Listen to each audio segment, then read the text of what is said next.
Dorking Wanderers FC for our series Your Club Histories. You can see in the background there's the Surrey Hills there. What a beautiful setting for a very, very progressive club.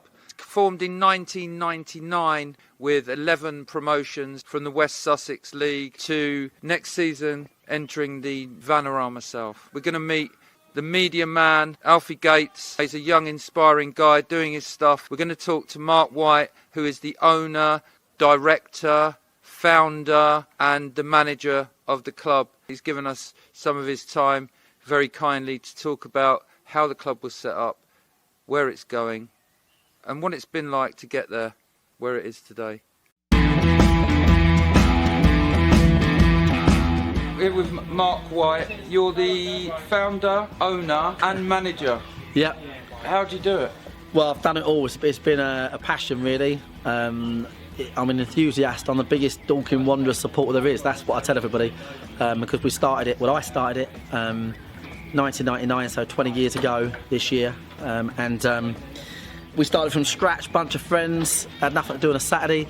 And we said, right, so let's just start a team, let's start playing. We rented a council pitch, dragged the nets across it. I guess you could say the rest is history, but there's a lot in between. But it's an incredible story as a club, and actually quite unique.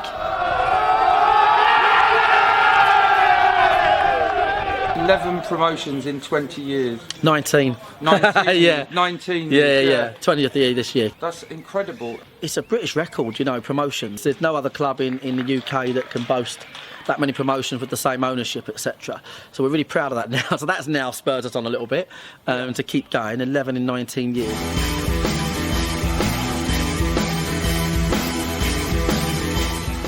This is where it all started. 1999 on this pitch, this very pitch. It's not even marked out now. They've got the goal posts, but it's not even marked out. It's amazing just standing here. Just imagine that Mark and the other people and the players were playing on this pitch 20 years ago to what it is now. Really impressive, hope, courage and determination and grit to sort of carry on and get where they wanted to be. And they've actually achieved it. Is something quite amazing. Football, eh? What it can do. You just got to start with one ball on one pitch here.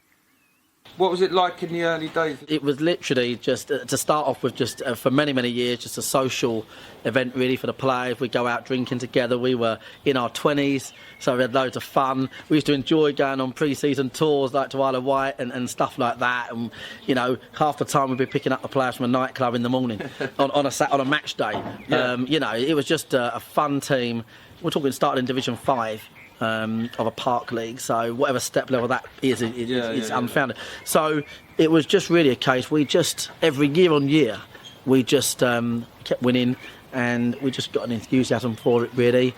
And yeah, that's it. It's even now, even where we are now. Someone says, "Well, what's the plan?" You'll probably ask me that, but you're sort of struggling to give them the answer. There isn't really a plan, but we just don't like losing. I think that's the thing that's evolved the most. Really, you don't like losing? No, I think that's the thing. Yeah, that's the thing that's evolved the most. It's a passion. Any kind of sense of true belonging makes you more passionate, and that's what this club brought me and all the people in the club, the sponsors, the local community that follow us. They like to follow the club because it's got a real meaning. Where football sold out a lot in terms of TV coverage and multi-millionaires and obscene money, it's nice to see that football's at this level still got a place. I was a Wimbledon fan, and one of the key factors actually in Dorking Wanderers that many people don't know is that the breaking up of Wimbledon to Milton Keynes and AFC was a big reason I stopped going to Wimbledon. And I think had that not happened, sliding doors and all that, probably this would never have happened. I was a massive Wimbledon fan. So there's just been little driving forces that have pulled us in this direction along the way. Yeah.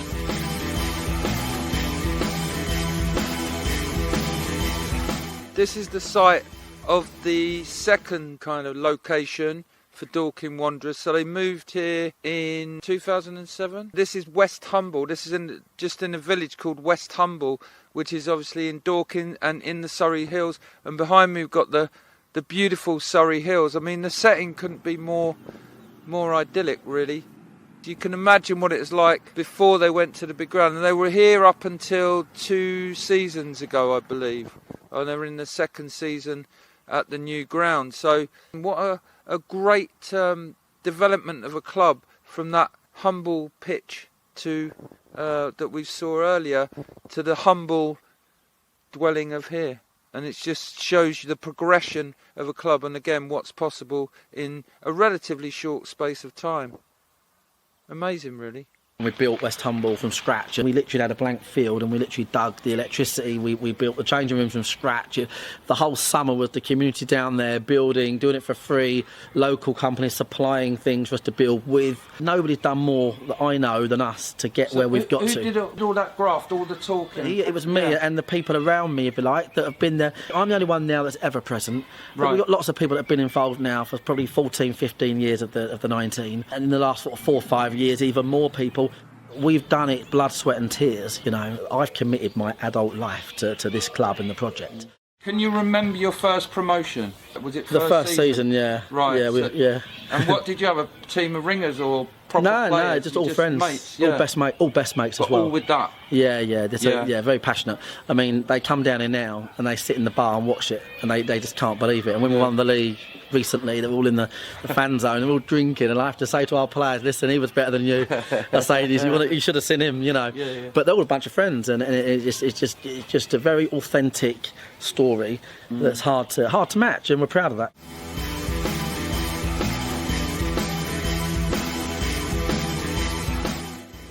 Hi, so we're here at Dorking Wanderers Football Club, and I'll take you on a little tour of the ground today. So if we come through reception, you're on match days, you'll normally find one of our lovely staff here behind the desk, working hard as usual. Here above my head as well, we've actually got like a healthy kitchen lounge. One of our, proudest achievements at the football club, having actually a restaurant where anyone from the town can just come in and have food. On the side here, we've got all the images of our famous and most well-known players. So we've got James McShane. This was actually an image taken, I think, a couple of seasons ago when we were at West Humble by Steve O'Sullivan. Fantastic image, remembering some of the best days of West Humble, which we've gone past now as we move into our new stadium at Meadowbank.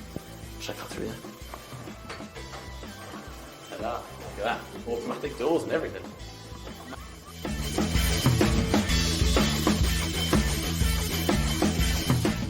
At Dorking Wanderers as well, of course, we have a fully functioning fan zone. During or before or after the match, we serve burgers, we serve hot dogs, you can get your drinks as well. If you're over 18, you've got all your pints and all your alcohol over there. So we've got 2 different stations, if you want to call them that, food part and then your alcohol and stuff, and of course we've got our benches as well, so this is lovely to sit on during the during pre-season when it's really hot. Yeah, I'm with Alfie here, Alfie Gates. How you doing, Alfie? Yeah, good. You? Not bad. Lovely day for it. We're in the dressing room actually at Dorking, the home dressing room. So you're quite an interesting young man. How old are you? 17, so I'm just 17, yeah, even though a lot of people think I'm a lot older. 17? Yeah, 17. There you go, kids. This is what we want. Right. Yeah. Oh. 18 in July. And are you doing your A-levels or stuff?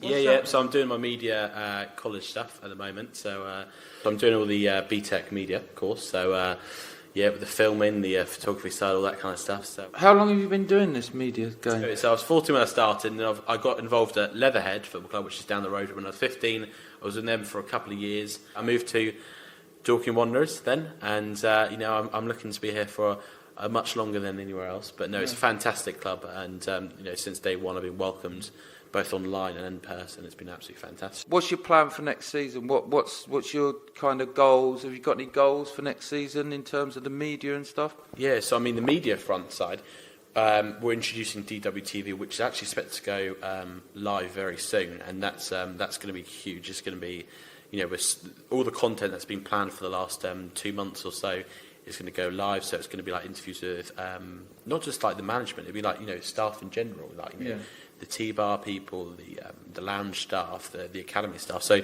that's going to be done. Obviously, we'll have highlights. We're going to have like funny content as well, humorous stuff, things like skills school with the players, which is nice. And it's the aim for me is really to bring the players, the staff, everyone, the fans, as close together as possible. There's a plan to kind of increase the attendance?